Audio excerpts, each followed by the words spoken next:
the green light and they can do whatever they want. Where that is very rare to get drafted and be able to control the whole system. Right. Was CC making decisions like? Yeah. With it? Yeah. As she should. No way.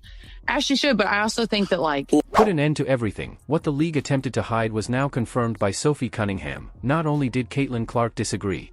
Using the system of Stephanie White.to play her own game, she had to take it apart by force, piece by piece. This is what no one is connecting to. This wasn't a novice getting used to playing basketball professionally. A coach who brought the wrong playbook to the wrong team went up against a generational talent. You're going to witness firsthand how this power struggle transpired behind closed doors, why Indiana lost a title, and the precise instant when everything blew apart. Most analysts fail to see the whole picture. After reading this, you'll see that Caitlin's injuries may not have been the sole cause of her absence. This is it. So this is what Caitlin Clark said, and I shared this before. This is what Caitlin Clark said when joining. That's the reason why I came here, and that's what she preached to me in the recruiting process. You know, you're going to have the ball in your hands a lot.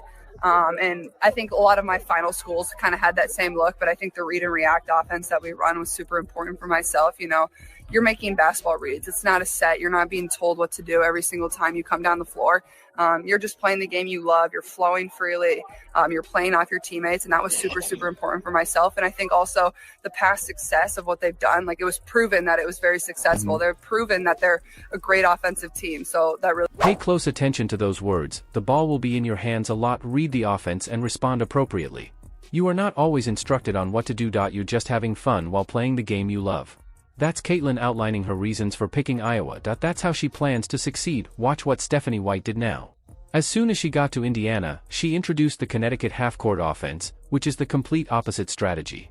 Organized, Dana Bonner's measured scoring, not Caitlin's lightning-fast pace, was the foundation of this controlled team. The aspect that should scare every fan of Fever is this: Stephanie was aware of Caitlin's style prior to accepting the position. Nevertheless, she set up her method. How that they have. It is interesting to see how they've grown to be teammates because both of them need the ball in their hands. Okay, yes, they both need the ball in their hands, but the difference is Kelsey Mitchell don't pass the ball once it's in her hands. Caitlin Clark does pass the ball. Caitlin Clark led the league in assists. What are we talking about here? What are we talking about? I get it. Sophie is trying to make everybody, she's trying to give the story while making everyone look good as well. Freeze that picture. Caitlin's irritation is evident in her body language. Observe how her jaw tightens. Observe how she abandons the conversation in the middle. This game in Atlanta is the turning point that everyone has been talking about but has yet to be proven. This was not a strategic conversation, according to those close to the team. Caitlin was erupting after being made to play off the ball for extended periods of time, touching the basketball just twice in a 4-minute period. The Connecticut system in its entirety, and Stephanie's answer, she didn't change, she went twice as hard. This is when they played Atlanta. Look, watch this. So this is Caitlin frustrated. Caitlin is very frustrated. Now, in this game sequence of this clip, you can see Caitlin. Let me pause this.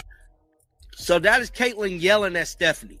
What the hell is going on? She had to make herself say, give that some thought, the top draft choice, the athlete who sold out every. She had to force her coach to play basketball her way, which is why the Fever's franchise worth doubled. This was not teamwork. Unlike every championship team, this team wasn't putting together a system. One side has to give up in this philosophical conflict, and this is the question that no one is posing. Why did Stephanie put up such a strong fight? At Iowa, she saw Caitlin average 19 points and 8 assists. The 40-foot bombs caught her attention. The mayhem that shattered defenses, the full-court passes, however, she put in place a structure that neutralized each and every power. And with Kelsey. Now, before she gets into the Kelsey Mitchell part, Stephanie White, you knew you were coming to the Indiana Fever.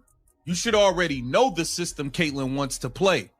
Why did she have to make changes to your system to play her game? And we also know that this did not go over so smoothly because we saw Stephanie White taking shots at her on TV. We saw the back and forth argument when Caitlin Clark was going off on her in the tunnel during the Atlanta Dream game when they were going into the tunnel for halftime.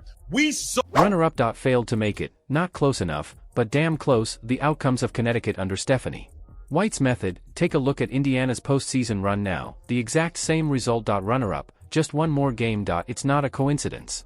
It is evidence teams are never able to cross the finish line thanks to Stephanie's half-court offense. When things get tight, it's predictable. Too slow in the face of superior defenses. Most importantly, it squanders generational talent by making them conform to the system, rather than constructing the system around them. With it, Connecticut was unable to win a championship. Indiana was also unable to. Here's what makes this narrative so compelling, though. Up, didn't make it. Damn near came close, but you didn't come close enough. Ain't that what happened in Connecticut with this same damn offense he was running? Wait. That was the same thing that happened. They damn near got there, but they didn't. When Caitlin is performing, Stephanie White appears irate from the sidelines. She refers to it as hero ball. But hold on, she didn't call the hero ball that Kelsey Mitchell scored in isolation. Kelsey was never benched by her for taking disputed shots. Everything is exposed by the double standard. Kelsey was Stephanie's top choice because fit the Connecticut model, a slow-moving, deliberate half-court scorer. Caitlin was a symbol of anarchy. Stephanie was unable to manage her unpredictable style. Additionally, instead than appreciating what made Caitlin unique, Stephanie attempted to contain it. Against New York, the 38-foot dagger, Stephanie publicly denounced it.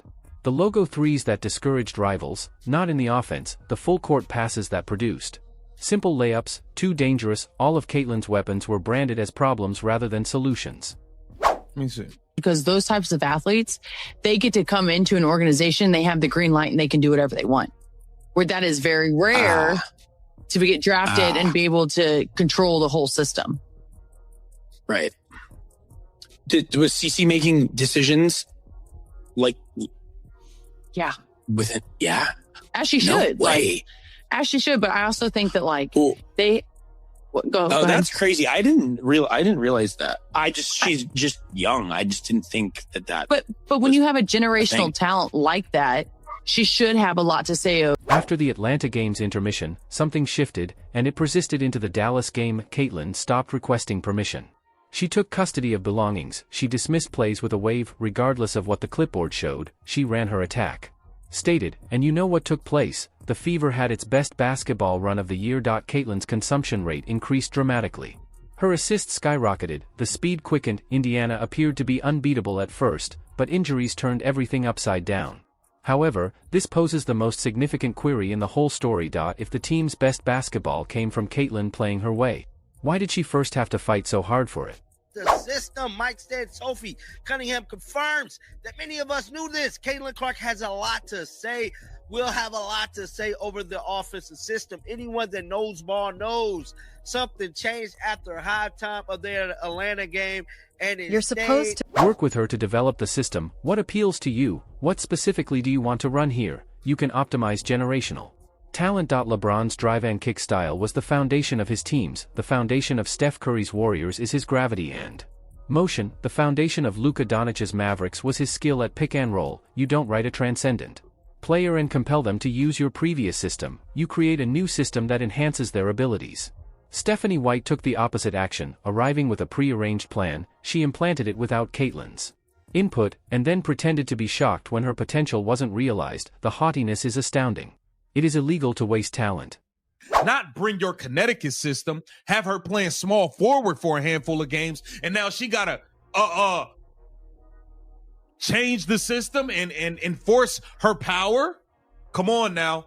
You gotta read between the lines on some things. Here. Mitchell, like those two, it is very interesting to see how that they have. It is interesting to see how they've grown to be teammates because both of them need the ball in their hands.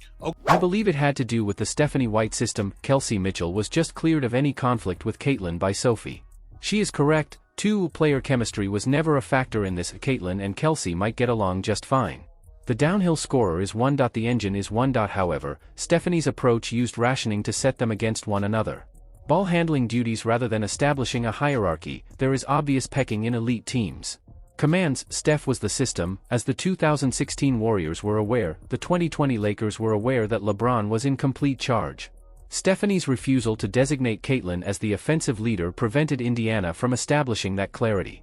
Focal point, she desired equilibrium, she desired several playmakers, honorable concepts that disintegrate under pressure during the playoffs when you need your best player to control the ball. And when they both can elevate each other, that team is unstoppable. You get what I'm saying?